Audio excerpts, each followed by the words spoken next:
Excel 2016, Module 4, pages 220 through 225. If you took a break at the end of the previous session, make sure the Backspace Gear workbook is open. Step number 2, go to the Projected Cash Flow worksheet. And there it is, Projected Cash Flow. Select the non-adjacent range A4 to K4. So here's A4 to K4. And then A30 to K30. Hold down your Control key. A30 to K30. On the ribbon, click the Insert tab. In the Charts group, click the Recommended Charts button. Remember, if you don't have this Recommended Charts button, you just have to go hunt down the chart over here. Click the second chart, the line chart, and then click OK. The line chart of the year-end cash flow values is embedded in the Projected Cash Flow worksheet. Step number 6. On the Home tab in the Clipboard group, click the Cut button. Make sure it's selected. Home, Clipboard group, Cut. Go to the Financial Summary worksheet and click on cell A12. Now, I'm going to have to scroll across and up. Click on cell A12.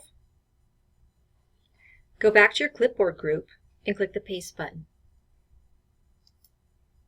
So this is a second way to move charts. Resize the line chart to cover the range A12. Well, we know we're in A12, right? To C24. I need to scroll this down a little bit. Remember to use your Alt key. We want to go to, did I say C24?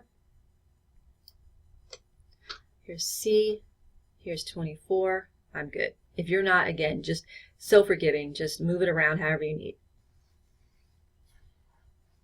On the ribbon, click the Chart Tools Design tab. In the Chart Styles group, click Style 15. Okay, here's my Chart Styles group. I need to go to my More button. And I need to find Style 15, just touch them. And besides the live preview you can see on your screen, it also lights up the name. And that's Style 15 right there.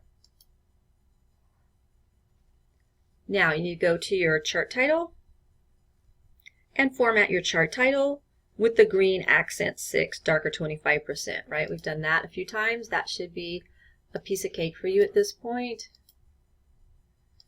Calibri Light, it's already at 16. Go find that green accent 6, darker 25%. And there it is.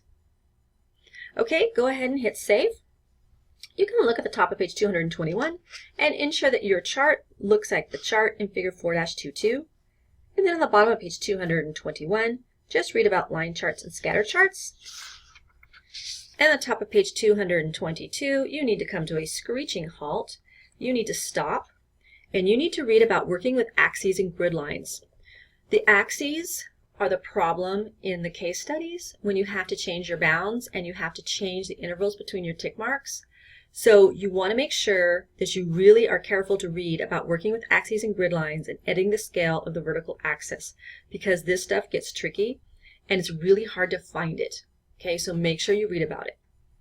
All right, to change the scale of the vertical axis, click the Projected Revenue and Expenses chart. Okay, so this one's cash flow, this one's breakdown, this one's projected revenue and expenses. Get over here and make sure nothing is selected but the chart. Double-click the vertical axis. Now, vertical means up and down, horizontal means across like the horizon. So this is my vertical axis. Here is the trick. Get on one of the numbers themselves, not in between, but on one of the numbers and double-click. You're going to see the selection box come up around it, and then you're going to see Format Axis over here. If you miss, these are not selected, and it says Format Chart Area. So again, get on top of the number, double-click, it's selected, your vertical axis is selected, and Format Axis shows up. Now, yours may not look like this. Things could be closed up, okay, or you could even have different options sitting here. And that's really okay. We can fix that. We're just going to click on Axis Options and then Axis Options. And then you'll have all of this good stuff showing up for you too. Okay? Now, again, I need you to stop and I need you to read in step number 2 about the bound section. Okay? Again, this is where we see so much trouble in the case studies. So I want you to read about it and take a look and see, you have to see that 2.5 million is shown as 2.5E6. Okay, 2.5E6. So make sure that you understand that and you read that little part before you move on, and then the top of page 223 as well about the units section. Step number 3. In the units section, and here right here it says units. Okay? Click the major box. There's major, there's the major box. Go ahead and select that number and press delete. And then you're going to type in 250,000. 250. And then press your enter key. And you saw a big jump right there, didn't you? And you saw some jumping over here. And so now the scale has changed on your value axis. You need to stop and look at figure 4-23 and ensure that your axis right here matches the one in the textbook. If it doesn't, it means you probably put in an extra 0 or not enough zeros, something like that over here. So go ahead and check it, because that's really easy, is to put in too many zeros or not enough zeros. And I'm actually checking mine while I do it too, because I do it all the time too with too many zeros or not enough, and just check it really quick. At the bottom of page 223, read about displaying unit labels. At the top of page 224, slow down and read about adding grid lines. Again, another issue that comes up. So if you look at our grid lines right now, we have these that run across only, okay? That's something to remember.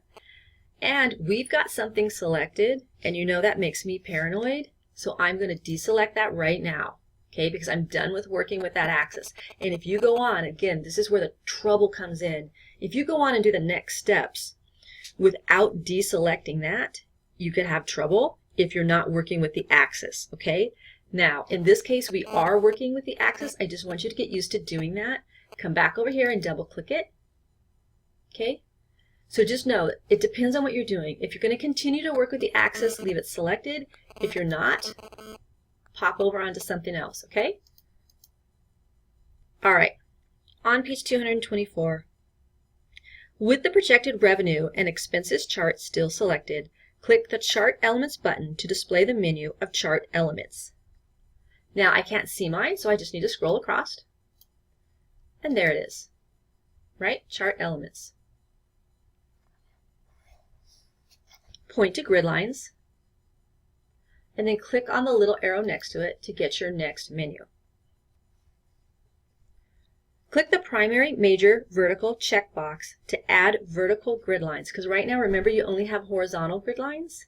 So primary major vertical is going to add the horizontal grid lines as well. Click the Chart Elements button to close it. Read about working with column widths, because this is a pain. So make sure you read about it, because it really does. It's very frustrating sometimes. So you need to have as much knowledge as possible before you start it. At the top of page 225, make sure the projected revenue and expenses chart is still selected and the format pane is still open. Click the Axis Options arrow at the top of the format pane, right there. Okay? Click Series Total Revenue. Series Total Revenue. The format pane title changes to Format Data Series, right there. And all of the columns in the chart that show total revenue values are selected. Do you see the little selections on all of them? All right, step number 3. In the format pane, click the Series Option button to display a list of series options. That's that one right there. Go ahead and click on it. Series Overlap sets the amount of overlap between columns of different data series. Gap Width sets the amount of space between one group of columns and the next. Please make sure you know the difference between series overlap and gap width.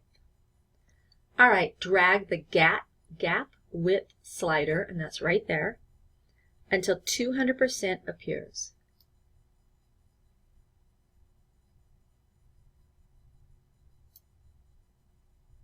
Okay, it has a spinner box. We could also use those, which is a lot more accurate, but I did it like the book said because I'm being good today. The gap between groups of columns increases and the individual column width decreases to make room for the larger gap. Now, do you see why I said that one of the hardest parts is figuring out where that is? That's really not an easy thing to find, so please make sure if you don't understand it, go back over that again so that you know how to get to your format data series. Okay, go ahead and save this and you're ready to move on to the next video.